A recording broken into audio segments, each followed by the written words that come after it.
I have always wanted my very own bass guitar, but it's never been enough of a priority to go out and buy one until I was at the thrift store the other day and I saw this specimen for only $10. The electronics work, so I think it's worth giving a go at making something interesting with it. First step is to strip down all of the parts, starting with the strings.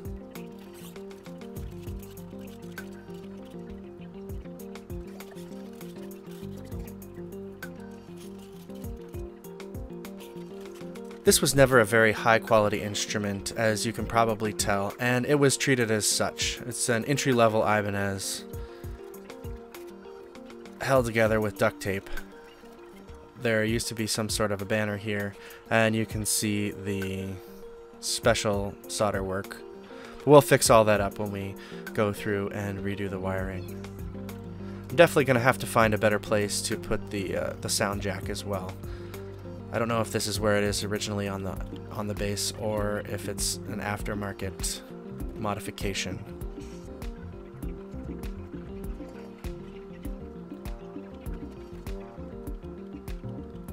But we can do better.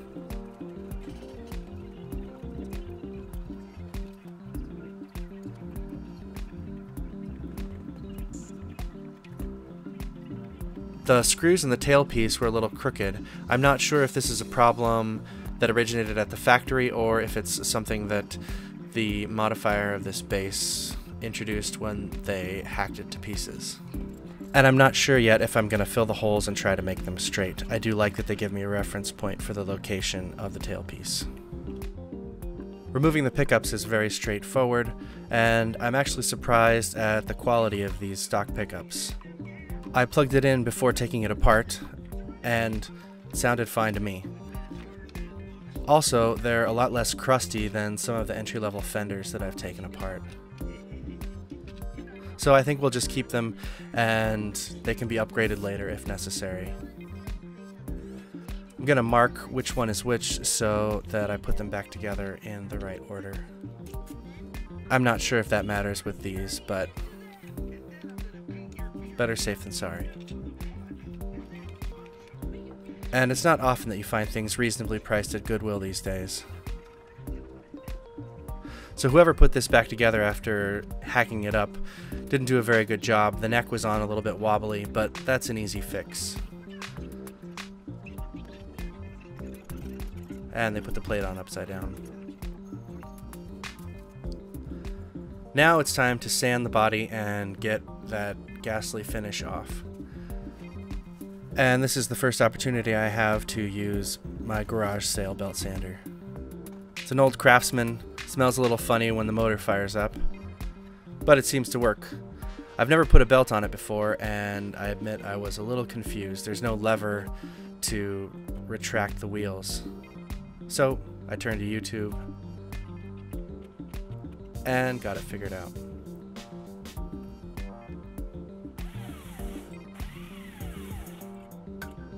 Aligning the belt, pretty straightforward.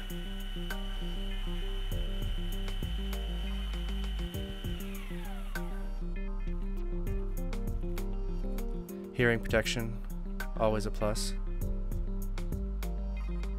And I can't really tell what they were thinking when they went with this paint job. But maybe somebody will say that when I'm done. This lacquer smells really bad when it's coming off. I should probably invest in a better respirator. Fortunately, I'm not doing this very often.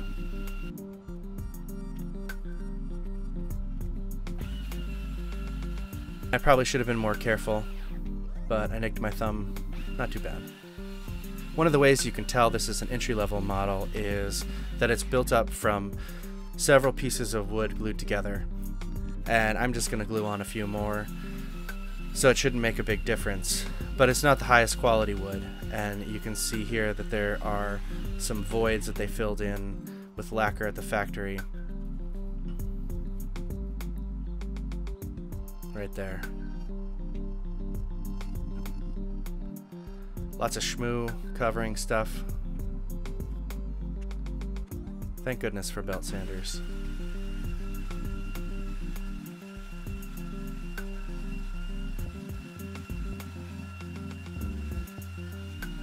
This is sped up, by the way, in case you were wondering. I'm not going to bother sanding out the little belly cutout there. I'm going to wait till I've glued all the pieces together, and then I'll resand that part. But I'm not quite sure what the finished product will look like anyway, so no point in duplicating work.